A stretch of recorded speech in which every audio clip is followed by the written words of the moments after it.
ഒരാൾ പ്രസംഗിക്കുമ്പോൾ ശ്രോതാക്കൾക്ക് മനസ്സിലാകുന്ന ഭാഷയിൽ വേണം സംസാരിക്കാൻ. പലരും തങ്ങളുടെ സംസാരത്തിനിടയ്ക്ക് മറ്റ് പല ഭാഷകളും തിരികെ കയറ്റും. തീർച്ചയായിട്ടും മറ്റു ഭാഷാ പരിജ്ഞാന പ്രാവീണ്യം തെളിയിക്കാൻ വേണ്ടിയിട്ടാണ് ഈ കടും കൈ.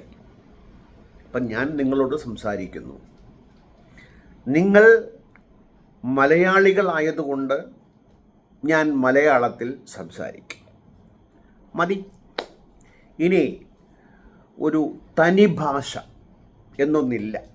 ഭാഷകൾ സങ്കരമാണ്.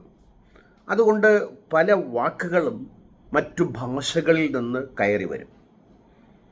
മലയാളത്തിലാണെങ്കിൽ സംസ്കൃതം, തമിഴ് അങ്ങനെ തുടങ്ങി ചില ഭാഷകളൊക്കെ സ്വാഭാവികമായി ഒരു പുതിയ ഭാഷ എന്ന നിലയ്ക്ക് മലയാളത്തിൽ ഉണ്ടാകും.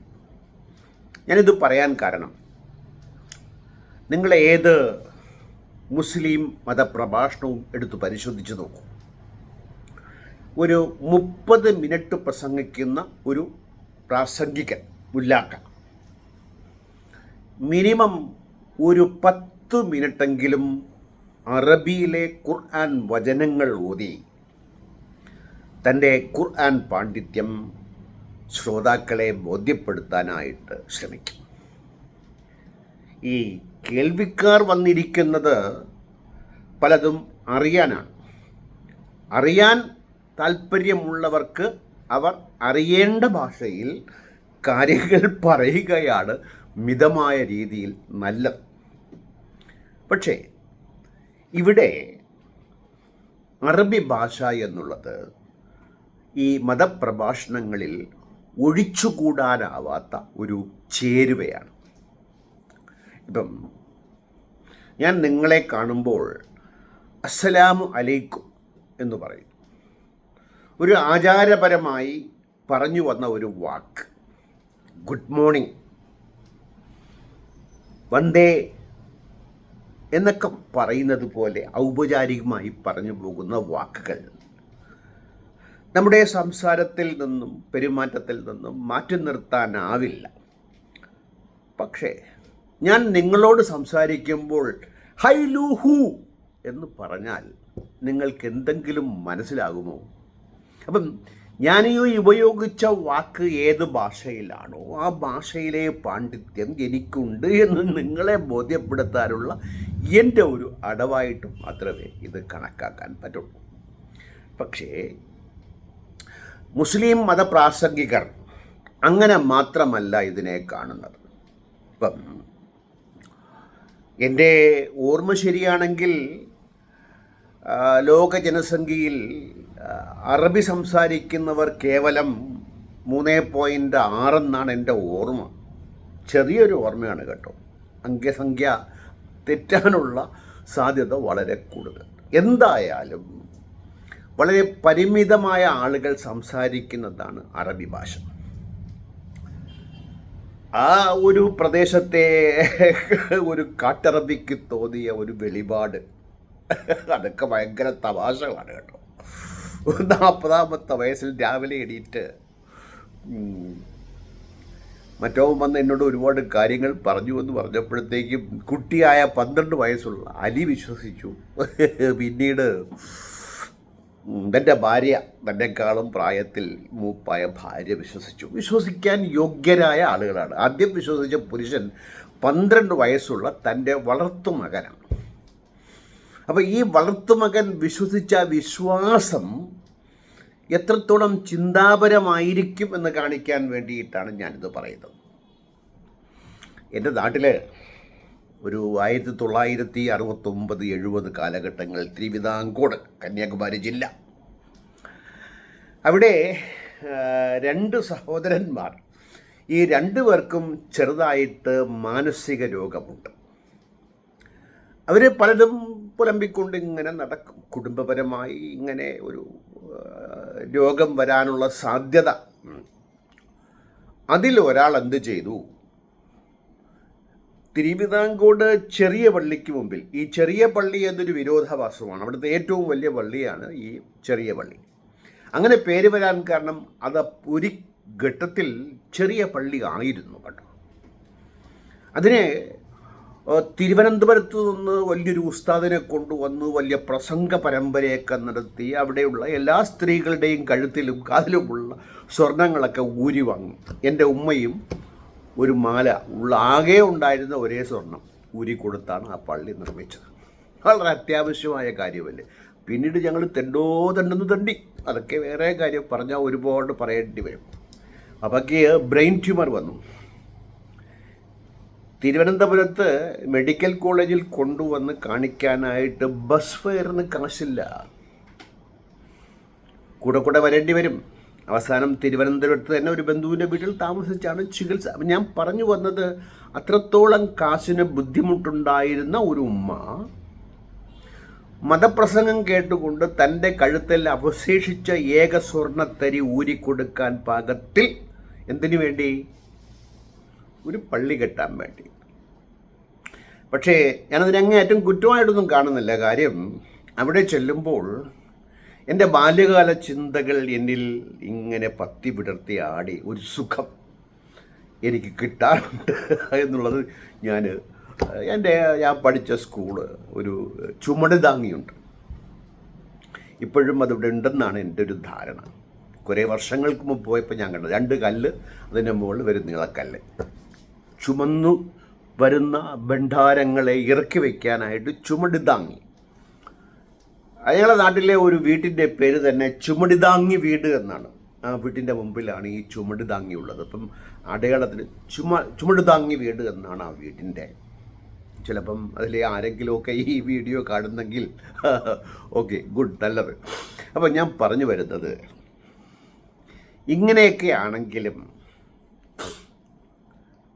ഞാനിപ്പോൾ നിങ്ങളോട് സംസാരിക്കുമ്പോൾ, என்னையா நீ என்ன புரிஞ்சுக்கிட்டு இப்படியெல்லாம் பேசுகிற? உனக்கு இதுதான் வேலையா? உனக்கு வேலையா கிடையாதா?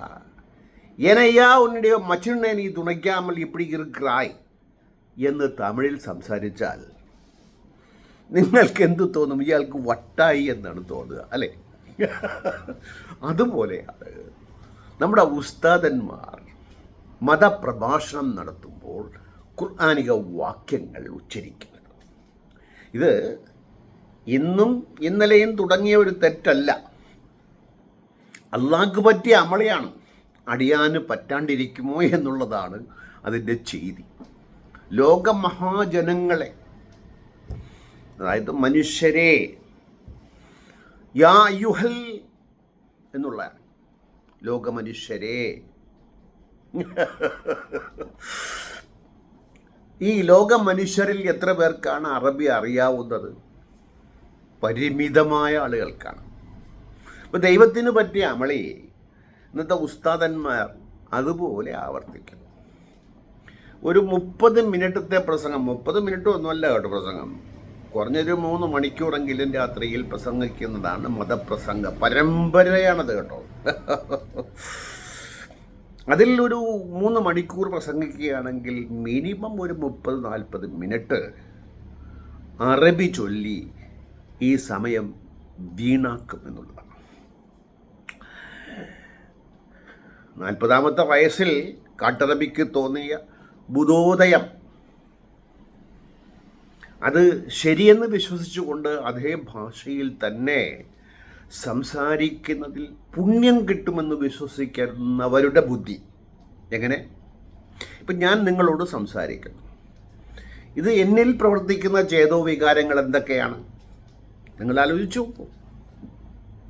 അപ്പം ഒരാൾ ഒരു ജനങ്ങളോട് സംസാരിക്കുന്ന ഒരു രീതിക്ക് ഒരു അർത്ഥമുണ്ടാകണം, ഒരു രീതി ഉണ്ടാകണം. അപ്പം സംസാരം എന്നുള്ളത് പരസ്പരം അങ്ങോട്ടും ഇങ്ങോട്ടും ആശയവിനിമയം നടത്താനുള്ള രീതിയാണ്. ദൈവത്തിന് സംസാരിക്കണം. ആരോട്? ജനങ്ങളോട്. ജനങ്ങൾ ഇന്നത്തെ ഒരു 130 കോടി അന്നത്തെ ഒരു 13 കോടിയായി ചുരുക്കിക്കോ സൗകര്യത്തിന് വേണ്ടിയിട്ട്. അല്ല, 130 കോടി അല്ലത് ഇന്ത്യയിലെ ജനസംഖ്യയാണ് ഒരു 700 കോടി. ഇപ്പം ചിലപ്പോൾ 800 ആയിരിക്കാം. 800 കോടി അല്ല, അന്നത്തെ ഒരു കണക്കിനാണെങ്കിൽ പകുതിയുടെ പകുതി 200 കോടി ആളുകളോട് സംസാരിക്കാൻ റബ്ബുൽ ഇസ്സത്തായ തമ്പുരാൻ തീരുമാനിച്ചാൽ അയാൾ ഏത് ഭാഷയിൽ സംസാരിക്കും? ഏത് ഭാഷയിൽ സംസാരിക്കണം? ഇപ്പം ഞാൻ പഠിച്ചത് കോളേജിൽ എത്തിയപ്പോഴത്തേക്ക് ഇംഗ്ലീഷ് മീഡിയമായിരുന്നു. മലയാളം മീഡിയം 11ാം ക്ലാസ് വരെ വളരെ സുഭിക്ഷമായി തന്നെ ഫിസിക്സ് മലയാളത്തിൽ പഠിപ്പിക്കുമ്പോൾ പഠിപ്പിച്ച് തീരുമ്പോൾ ഞാൻ കാണാപ്പാടമാക്കിയിരിക്കും. ഫിസിക്സിൽ എനിക്ക് 100ന് 70 മാർക്കായിരുന്നു. കാര്യം പഠിപ്പിക്കുമ്പോൾ തന്നെ ഞാൻ സാറ് ക്ലാസ് എടുക്കുമ്പോൾ അത് മനഃപ്പാടമാക്കും. എഴുതാൻ വളരെ ഈസി ആയിരുന്നു. മറ്റു ഭാഷകളിൽ മറ്റു വിഷയങ്ങളിൽ അതെനിക്ക് പറ്റിയില്ല. പോട്ടെ. അപ്പം ഞാൻ പറഞ്ഞു വരുന്നത്,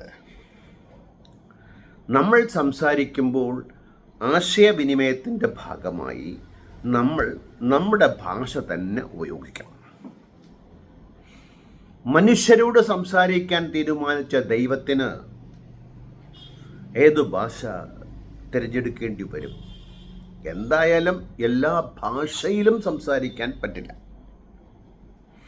അപ്പം വളരെ ന്യൂനപക്ഷമായ ഒരു കാട്ടും പ്രദേശത്തെ കുറേ ആളുകളിൽ നിന്ന് ഉയർന്നു വന്ന ഒരു ചിത്തരോഗി, അയാൾക്ക് കിട്ടിയ ചിത്തരോഗ വിഭ്രാന്തികൾ, ഡെല്യൂഷൻസ്, അത് അറബി ഭാഷയിൽ ആയിരുന്നു. അറബി ഭാഷയ്ക്ക് എന്തെങ്കിലും പ്രത്യേകതയുണ്ടോ? ഒരു പ്രത്യേകതയുമില്ല, ഒരു ന്യൂനതയുമില്ല. അത് ഈ ചിത്തരോഗി ഉപയോഗിച്ച ഭാഷ ആയതുകൊണ്ട് അതിന് ന്യൂനത ഉണ്ടാവില്ല. അത് മനുഷ്യരുടെ ഭാഷയാണ്. അത് അബൂജഹലിൻ്റെയും ഭാഷയായിരുന്നു. അതുകൊണ്ട് അത് മോശമല്ല. പക്ഷേ അതിന് പ്രാധാന്യമുണ്ട് എന്ന് കരുതുന്നത് അങ്ങേയറ്റത്തെ മൗഢ്യമാണ്. ആ മൗഢ്യം മൈക്ക് വെച്ച് കെട്ടി തങ്ങളെ കേൾക്കാൻ വരുന്ന ആളുകളുടെ മേൽ അടിച്ചേൽപ്പിക്കുന്ന ഒരു സാംസ്കാരിക ചുതി, മൂല്യച്യുതി. ഇപ്പം മനുഷ്യര് സ്വയം പുകഴ്ത്തുന്ന, സ്വയം ഞാൻ എന്തോ ഒരു വലുതെന്ന് കാണിക്കാനുള്ള ഒരു ത്വര, അംഗീകാരത്തിൻ്റെ മൈത്രേയൻ പറയുന്നത് അതൊരു ജീവനോപാധിയുടെ ഭാഗമായി അദ്ദേഹത്തിൻ്റെ മനുഷ്യരറിയാൻ എന്ന പുസ്തകത്തിൽ അദ്ദേഹം പറയുന്ന കാര്യമാണ്. അത് എന്നിലുമുണ്ട്, നിങ്ങളിലുമുണ്ട്. എൻ്റെ സ്ഥാനം ഉറപ്പിക്കലാണ്, സുസ്ഥിരമായ ഒരു സ്ഥാനം ഉറപ്പിക്കലാണ് എൻ്റെ അംഗീകാരം എന്ന് കണക്കാക്കുമ്പോൾ, അംഗീകാരത്തിന് വേണ്ടിയിട്ട് നമ്മൾ എല്ലാ അടവുകളും പ്രയോഗിക്കുന്നത് പോലെ. ഇപ്പം ഞാൻ ഈ പറഞ്ഞു വരുന്നത്, ഉസ്താദന്മാർ അറബി അറിയുന്നവരാണ്, അറബി മനസ്സിലാക്കുന്നവരാണ്. അറബിയിലാണ് ഈ എല്ലാ കള്ളക്കഥകളും എഴുതപ്പെട്ടിട്ടുള്ളത്. ഇതെല്ലാം കള്ളക്കഥകളാണെന്ന് അതുകൊണ്ട് തന്നെ അവർക്ക് വ്യക്തമായി അറിയാം. ഇത് ഞാൻ പറയാൻ കാരണം, എനിക്ക് അടുത്തറിയാവുന്ന ഒരുപാട് ഉസ്താദന്മാരുമായിട്ടും മുസ്ലിയാക്കന്മാരുമായിട്ടും ഇമാമുമാരുമായിട്ടും മോദീന്മാരുമായിട്ടൊക്കെ ഞാൻ ചങ്ങാത്തത്തിലുണ്ടായിരുന്ന കാലഘട്ടങ്ങളിലൊക്കെ അന്നും എൻ്റെ ഉള്ളിൽ നിരീശ്വരവാദമുണ്ട്. അവരിൽ നിന്ന് പലതും കേൾക്കാനായിട്ട് ഞാൻ പല കുതന്ത്രങ്ങളും ഉപയോഗിച്ചിട്ടുണ്ട്. അവിടെയൊക്കെ ഞാൻ മനസ്സിലാകുന്നത് വെള്ളം ചേർത്ത വിശ്വാസമായിരുന്നു അവർക്ക്. ഞാനിത് പറയുമ്പോൾ എന്തെങ്കിലും സ്ഥാപിച്ചെടുക്കാൻ വേണ്ടി സാധാരണഗതിയിൽ ഉപയോഗിക്കുന്ന ഒരു അടവായി നിങ്ങളിതിനെ കാണരുത്. ഇപ്പം എൻ്റെ നാട്ടിൽ ഒരു ഉസ്താദ് ഉണ്ടായിരുന്നു. ഞാൻ പലപ്പോഴും പറഞ്ഞിട്ടുള്ള കാര്യമാണ്. അദ്ദേഹം ഞാൻ ബാലനായിരിക്കുമ്പോൾ എന്നോട് വലിയ കൃപയും സ്നേഹവും പ്രകടിപ്പിക്കാറുണ്ട്. അദ്ദേഹം എന്നെ വശത്താക്കാൻ വേണ്ടി ചെയ്ത വിദ്യ ഞാനിപ്പോഴും ഓർമ്മിക്കുന്നുണ്ട്. ഒരു പേനയിൽ അദ്ദേഹം അത്തറ് പൂശിയിട്ട് എനിക്ക് തന്നു. അത് ഞാൻ ഈ മണത്ത് നടക്കുമായിരുന്നു. ഈ മണം അദ്ദേഹത്തോടുള്ള പ്രേമമായി രൂപാന്തരപ്പെട്ടു. അദ്ദേഹത്തോട് ഒരു അടങ്ങാത്ത ഇഷ്ടവും ആഗ്രഹവും. അദ്ദേഹം അത് ഉപയോഗിച്ചു. അത് എവിടെ വെച്ചിട്ടാണ്? അതായത് ആ പള്ളിയുടെ മിമ്പർ എന്ന് പറയുന്നത് നിസ്കരിക്കപ്പെടുന്ന ആളുകൾക്ക് ഇമാം മീൻസ് നേതാവ് നിൽക്കുന്ന ആൾ, ഒരു മിമ്പറുണ്ട്. നിങ്ങൾ പള്ളിയിൽ കയറിക്കഴിഞ്ഞാൽ കാണാൻ വരും. മതിലൊരു പ്രത്യേക സ്ഥാനം വരച്ചിട്ടുണ്ട്. പറ്റിയില്ലെങ്കിൽ ഒരു പെയിൻറ്റിങ് എങ്കിലും കാണും. അതിന് തൊട്ടപ്പുറത്തായ ഒരു സ്റ്റെപ്പുണ്ട്. ഈ സ്റ്റെപ്പിലാണ് ഞങ്ങളുടെ കാമകളികൾ അരങ്ങേറിയിരുന്നത്. എത്ര ഏറിയാൽ ഒരു 10-15 അടി മാറിക്കഴിഞ്ഞാലാണ് ഈ സ്റ്റെപ്പ്. ഇയാൾ ഇമാമായി നിൽക്കുന്ന സ്ഥാനത്ത് നിന്ന് 15 അടി മാറി ഇദ്ദേഹത്തിൻ്റെ ലൈംഗിക വീഴ്ചകൾക്ക് ഇദ്ദേഹം ഉപയോഗിച്ചിരുന്ന സ്ഥാനം ആ പള്ളി തന്നെയാണ്. അത് എന്നിൽ വല്ലാണ്ട് ഒരുപാട് മോഹചിന്തകൾ ഉദിപ്പിച്ചു. ഞാൻ ആലോചിച്ചു, ഇത് വാസ്തവമായിരുന്നുവെങ്കിൽ ഇദ്ദേഹത്തിന് ഇങ്ങനെ ചെയ്യാൻ പറ്റും. ഒരു ദൈവമുണ്ട്, നന്മതിന്മകൾ തൂക്കുന്ന തുലാസുണ്ട്, മലായിക്യങ്ങൾ 2 തോളിൻ്റെയും പുറത്ത് നിശ്ചയിച്ച് അമർത്തി വെച്ചിട്ടുണ്ട്, അവരെഴുതി രേഖപ്പെടുത്തുന്നുണ്ട്. ഇതൊക്കെ കൊണ്ടുപോയി മുകളിൽ കൊണ്ടുപോയി തുലാസിലിട്ട് തൂക്കി. അതിൽ അദ്ദേഹം പ്രസംഗിക്കുന്ന ആളാണ്. നന്നായി പ്രസംഗിക്കും, നന്നായിട്ട് ഖിറാഅത്ത് ചൊല്ലും. ഖിറാഅത്ത് മീൻസ് അറബി ഉച്ചാരണം. ഖുർആനെ പദ്യം പോലെ വായിക്കുക. വളരെ രസമാണ് കേൾക്കാൻ. എൻ്റെ ബാല്യകാല സ്മരണകളിൽ എന്നും തങ്ങി നിൽക്കുന്നത് ചെറിയ പെരുന്നാളിനും വലിയ പെരുന്നാളിനും. എന്താ ഈ വലിയ പെരുന്നാൾ? അതായത് ഹജ്ജിന് പോകുന്ന വേളയിൽ പോകാനൊക്കാത്തവർ സബ്സിഡിയായിട്ട് ചെയ്യുന്ന ഒരു പെരുന്നാളാണ് വലിയ പെരുന്നാൾ. എന്താ ഈ ചെറിയ പെരുന്നാൾ? 30 ദിവസത്തെ നോമ്പനുഷ്ഠിച്ചതിന് ശേഷം അവസാന നോമ്പിൻ്റെ പിറ്റേ ദിവസം ആഘോഷപൂർവ്വം ചെയ്യുന്നതാണ് ചെറിയ പെരുന്നാൾ. ഈദുൽ ഫിത്തർ, ഈദുൽ ഉദ്ഹ. ഈ 2 വേളകളിലും അദ്ദേഹം രാവിലെ തക്ബീർ മുഴക്കും.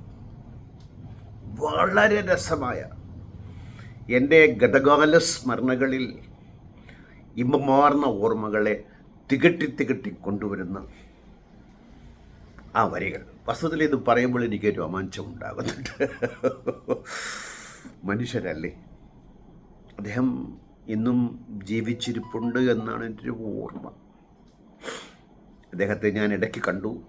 വളരെ സ്നേഹപ്രകടനം നടത്തി. മനുഷ്യരാണ്, അതിലപ്പുറം ഒന്നുമല്ല.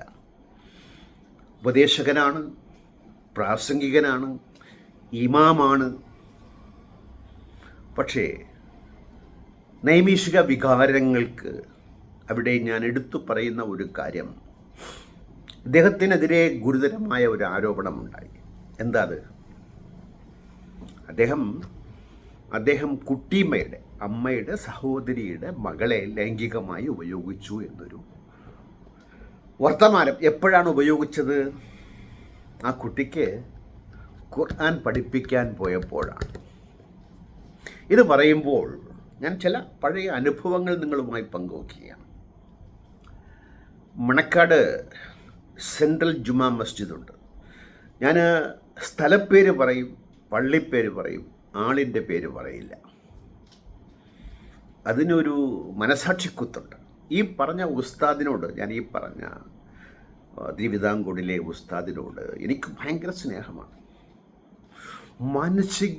മാനുഷികമായ ഒരു ദൗർബല്യമായിട്ട് മാത്രമേ അതിനെ ഞാൻ കാണുന്നുള്ളൂ, അയാളുടെ ആ പ്രവൃത്തിയെ. എൻ്റെ വീര ആരാധനാ പുരുഷനായിരുന്നു അദ്ദേഹം. അത്ര മുഖ്യ പേന. ഇന്നും ആ മണം മനസ്സിൽ തങ്ങുന്നുണ്ട്, ബാല്യകാല സ്മരണയായിട്ട് തന്നെ. നല്ല മനുഷ്യനാണ്, സ്നേഹനിധിയാണ്. അദ്ദേഹത്തിന് എൻ്റെ നാട്ടുകാർ കൈയച്ച് സഹായിക്കാറുണ്ട്. ഇന്നും അദ്ദേഹത്തിന് സംഭാവനകൾ വന്നു ചേരും. ഞാൻ അവസാനം കണ്ടപ്പോൾ ഒരു 4-5 വർഷത്തിന് മുമ്പെന്നാണ് എൻ്റെ ഓർമ്മ. ഞാനൊരു 500 രൂപ അദ്ദേഹത്തിന് കൊടുത്തു. അദ്ദേഹം ആദ്യം നിരസിച്ചു എങ്കിലും പിന്നീട് വാങ്ങി. അത് എന്താ പറയുക, അതൊക്കെ ഒരു മനുഷ്യസ്നേഹത്തിൻ്റെ ഭാഗമായിട്ട് തന്നെയാണ്. അതിലപ്പുറം അത് വായിക്കേണ്ട ഒരു കാര്യവുമില്ല. അപ്പം ഞാനീ പറഞ്ഞു വരുന്നത്,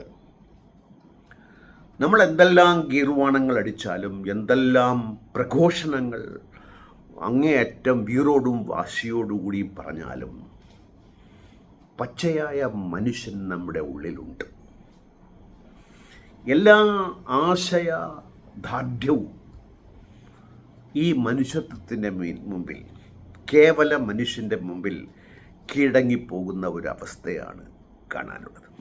ഇപ്പം സെൻട്രൽ ജുമാ മസ്ജിദിൽ ഒരു മദ്രസയുണ്ടായിരുന്നു. ജുമാ മസ്ജിദിലല്ല, ജുമാ മസ്ജിദിന് നേരെ എതിരെ ഒരു മദ്രസയുണ്ടായിരുന്നു. എക്സാക്റ്റ് പോയിൻ്റൊന്നും ഞാൻ പറയുന്നില്ല കേട്ടോ, വ്യക്തി അധിക്ഷേപം ഉദ്ദേശിക്കാത്തത് കൊണ്ട്. അവിടെ ഒരു മദ്രസ, അവിടെ വരുന്ന പെൺകുട്ടികളൊക്കെ പിന്നീട് കൊഴിഞ്ഞു പോയി. കുട്ടികളൊന്നും വരാതായി, പെൺകുട്ടികൾ വരാതായി.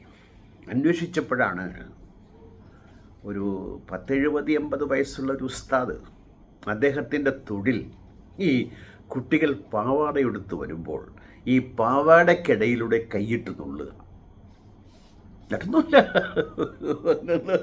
തെറ്റായൊക്കെ വ്യാഖ്യാനിച്ചാൽ ഞാൻ ഉത്തരവാദിയല്ല. പക്ഷെ എന്തുകൊണ്ടോ അവസാനം മദ്രസയിൽ പെൺകുട്ടികൾ ഇല്ലാതായപ്പോഴാണ് അന്വേഷിച്ചിറങ്ങിയത്. അന്വേഷണത്തിൽ തെളിഞ്ഞത് ഇങ്ങനെയായിരുന്നു. വളരെ ധാടിയൊക്കെ നീട്ടി വളർത്തി നരച്ച ഒരു സാത്വികൻ എന്ന് വേണമെങ്കിൽ പറഞ്ഞു വെക്കാവുന്ന ഒരാളാണ് അദ്ദേഹം. എനിക്ക് വലിയ ഇഷ്ടമാണ് അയാളെ. അയാൾ കാണിച്ച ഒരു പ്രവൃത്തി നിങ്ങൾ നോക്കൂ.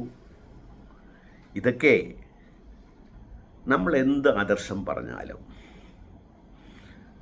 പച്ചയായ മനുഷ്യൻ എന്നത് നമ്മളാണ്, നമ്മളിലുണ്ട്. അത് നമ്മളിൽ പ്രവർത്തിക്കുക തന്നെ ചെയ്യും. അങ്ങനെ നോക്കുമ്പോൾ എൻ്റെ ബാല്യകാല അനുഭവങ്ങൾ നോക്കുമ്പോൾ, ബാല്യകാല അനുഭവങ്ങൾ ഉണ്ടായ മതപരമായ ഒരു പുഷ്ടിപ്പെടൽ, അറിവ്, അടുപ്പം, യോജിപ്പ്, ഇഷ്ടം, ഇതിനോടൊപ്പം തന്നെ പാടില്ല എന്ന് ഞാൻ എന്തിനെ ഇഷ്ടപ്പെടുന്നുവോ അത് പറഞ്ഞ കാര്യങ്ങൾ കൂടെ അവിടെ സദാ നടന്നുകൊണ്ടിരിക്കുന്ന ഒരവസ്ഥ. അവിടെ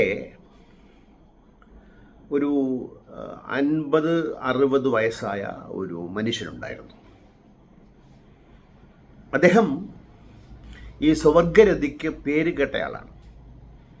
സ്വവർഗരീതി മാത്രമല്ല, അദ്ദേഹം ഏതുതരം ലൈംഗികതയും അദ്ദേഹം ഇഷ്ടമാണെങ്കിലും എളുപ്പത്തിൽ കിട്ടുന്നത് ചാളയാണല്ലോ. അദ്ദേഹത്തിൻ്റെ വിഹാര കേന്ദ്രമെന്ന് പറയുന്നത് ഈ പള്ളിയാണ്. ഈ പള്ളിയിലേക്ക് വരുന്ന ബാലന്മാരാണ്. അതിന് തൊട്ടപ്പുറത്ത് ഒരു മദ്രസയുണ്ട്. താഴെ ഒരു സ്റ്റോർ റൂം, നീളമെന്ന് പറഞ്ഞു കഴിഞ്ഞാൽ ഉദ്ദേശം ഞാനിപ്പോൾ കണക്ക് കൂട്ടി പറയാം. 10, 20, 30, 40, 50, 60, ഒരു 70-80 അടി, 100 അടിയോളം നീളമുള്ള ഒരു താഴത്തെ ഒരു ഗോഡൗണും അതിൻ്റെ മുകളിൽ മദ്രസയും. ഈ മദ്രസയിൽ പഠിക്കുന്ന വിദ്യാർത്ഥികൾ എങ്ങനെയാണ് ഈ വിദ്യാർത്ഥികൾ പഠിക്കുക? കേരളത്തിൽ നിന്നും തമിഴ്നാട്ടിൻ്റെ ഉൾപ്രദേശങ്ങളിൽ നിന്നും ദരിദ്രം പിടിച്ച ആളുകൾ. ആ വാക്ക് തൽക്കാലം ഞാൻ ഉപയോഗിക്കുന്നതേ ഉള്ളൂ. അവർക്ക് ഇതൊരു ആകർഷകമാണ്. എങ്ങനെ ഈ മതപഠനം? കാരണം ആഹാരം, വസ്ത്രം, പാർപ്പിടം കുറേ വർഷങ്ങൾക്ക് അവർക്ക് സൗജന്യമായി കിട്ടും. എങ്ങനെ കൊടുക്കും? തങ്ങാനായിട്ട് ഈ മദ്രസയിൽ സ്ഥലമുണ്ട്. പഠിക്കുന്ന ആ ഹാളിൽ തന്നെ പായിട്ടുറങ്ങാം. കുളിക്കാനും മറ്റു പ്രാഥമിക ആവശ്യങ്ങൾ നിറവേറ്റാനായിട്ട് പള്ളി അതുമായി അനുബന്ധിച്ചുള്ള സൗകര്യങ്ങൾ ഒരുപാടുണ്ടായിരുന്നു. പിന്നെ പ്രധാനമായ ആഹാരം, അത് വളരെ രസമാണ് കേട്ടോ. അവിടെ വളരെ മനുഷ്യത്വത്തിൻ്റെ ഒരു സഹകരണത്തിൻ്റെയൊക്കെ ഒരു രീതി. ഓരോ കുട്ടിയും ഓരോ വീട്ടിൽ നിന്ന് ഓരോ നേരം ആഹാരം കഴിക്കുക. നീണ്ട ഏകദേശം 3-4 കിലോമീറ്റർ നീണ്ട് ഇരുവശങ്ങളിൽ തിങ്ങി നിറങ്ങുന്ന വീടുകളാണ് തിരുവിതാംകൂർ. മിക്കവാറും എല്ലാം ചാലയിലും കൊല്ലത്തും ആലപ്പുഴയിലും എറണാകുളത്തും കൊച്ചിയിലും ഒക്കെ കച്ചവടക്കാരും സർക്കാർ ഉദ്യോഗസ്ഥന്മാരും കർഷകരും ഒക്കെയാണ്. ഇടത്തരം കുടുംബങ്ങളാണ് കൂടുതലുള്ളത്. ഈ ഓരോ വീട്ടിലും ഓരോ ദിവസമാണ് ഉസ്താദിനും ഈ പള്ളിയിൽ പഠിക്കുന്ന ഈ കുട്ടികൾക്കും ആഹാരം. സഹവർത്തിത്വത്തിൻ്റെയും സ്നേഹത്തിൻ്റെയും ഒരു മാതൃക നിങ്ങൾ നോക്കൂ. നിസ്കരിപ്പിക്കുന്ന ഉസ്താദിന് വന്ന ആഹാരം കഴിക്കുന്നത് മോശമെന്ന് തോന്നുന്നത് കൊണ്ട് ഒരു പാത്രത്തിൽ, ഒരു ടിഫിൻ ബോക്സിൽ, പള്ളിയുടെ വകയായ ടിഫിൻ ബോക്സ് ഉണ്ട്, ഓരോ വീട്ടിലും എത്തും. അവിടെ നിന്നിരുന്ന് ആഹാരം നിറച്ച് ഏതെങ്കിലും വിദ്യാർത്ഥി ഉസ്താദിന് കൊണ്ടു കൊടുക്കും. അദ്ദേഹം നല്ല തടിച്ചു കൊഴുത്തൊരു മനുഷ്യരായിരിക്കും. കാരണം ചില ഉസ്താദിന് കൊടുക്കുമ്പോൾ അങ്ങനെ മോശപ്പെട്ട ആഹാരം കൊടുക്കാൻ പറ്റില്ലല്ലോ. ഇപ്പം ഞാൻ പറയുമ്പോൾ ഒരു രസാവഹമായ കാര്യങ്ങൾ ബാല്യകാല സ്മരണ എന്ന നിലയ്ക്ക് പറയുന്നതാണ്. എല്ലാ മാസവും 10ൻ്റെ പിറ എന്തെന്ന് എനിക്ക് പറയില്ല, 10ാം പിറ, 10ാം പിറ, നാളെ 10ാം പിറ കാണുകയാണെങ്കിൽ അന്ന് രാത്രിയാണ് അത് ആഘോഷിക്കുക, 10ാം പിറയായിട്ട് ആഘോഷിക്കുക. അപ്പോൾ അതിൽ ഈ എന്താ പറയുക, റാത്തീബ്, മൗലൂദ്, രണ്ടിൻ്റെയും വ്യത്യാസം ഇപ്പം എനിക്കറിയില്ല, നടത്തും. ഉസ്താദ് വന്ന് ഹ ഹു ഹയുൻ, ഹ ഹി ഹു ഇതൊക്കെയാണ് പറയുന്നത്. എന്താ ഈ ഹ ഹു ഹയുൻ? ലാ ഇലാഹ ഇല്ലല്ലാഹു എന്നുള്ള ഹ ഹി ഹയുൻ, ഹ ഹി ഹു അത് ലാ ഇലാഹ ചുരുക്കമാണ്. നമ്മൾ ഈ ചുരുക്കെഴുത്ത് ഇതാണ് ഓതുന്നത്. ഇങ്ങനെ വളരെ ഉച്ചത്തിൽ ല ഹ ഹി ഹു ഹയുൻ, ഹ ഹി ഹു ഹയുൻ എന്നൊക്കെ ഒരുപാട് പറഞ്ഞിട്ടുള്ളതാണ്. ഇത് കഴിഞ്ഞാൽ ഗംഭീരമായ ആഹാരമുണ്ടാകും. മിക്കവാറും ഉറട്ടിയും കോഴിയിറച്ചിയുടെ കറിയും. ഈ കോഴിയിറച്ചി കറി എന്ന് പറയുമ്പോൾ മുളകരച്ചിട്ടല്ല, പച്ചമുളക് അരച്ചിട്ട് തേങ്ങയും ചേർത്തുള്ള വളരെ രുചിപ്രദമായ കറി. പിന്നീടൊന്നും ഇപ്പം ആ കറിയൊന്നും നാവിൽ വരുന്നില്ല. അത് എന്തുകൊണ്ടോ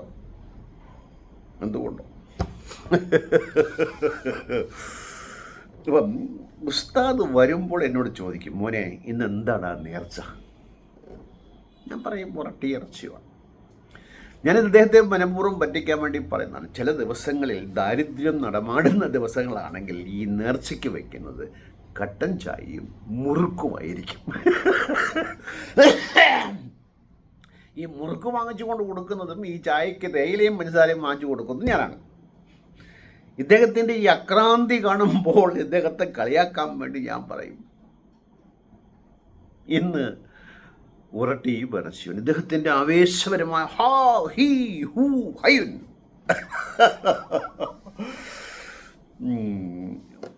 അപ്പം വരുമ്പോൾ കട്ടൻ ചായയും മുറുക്കുമായിരിക്കും.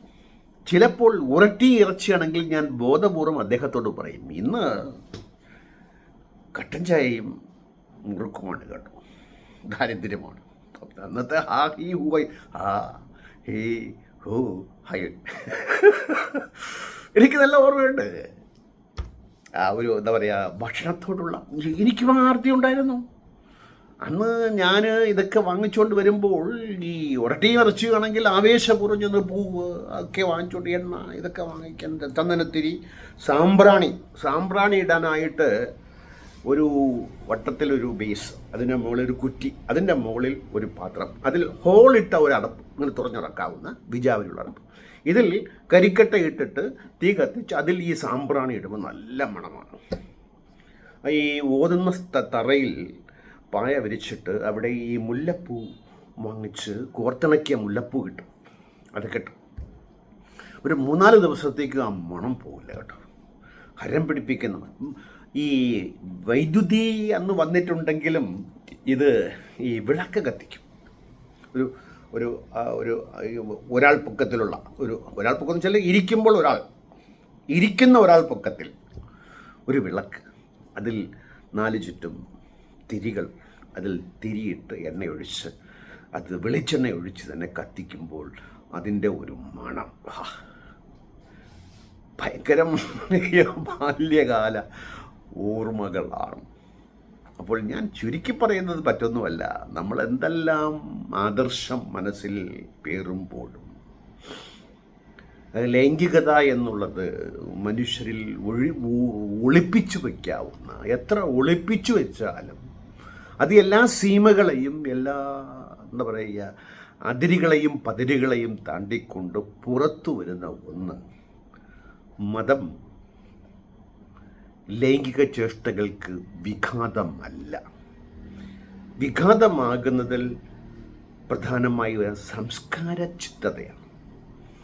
അന്യനോടുള്ള കരുതൽ എന്ന ബോധ്യം വരുമ്പോൾ മാത്രമേ ഹ ഹി ഹു ഹൈ. Thank U.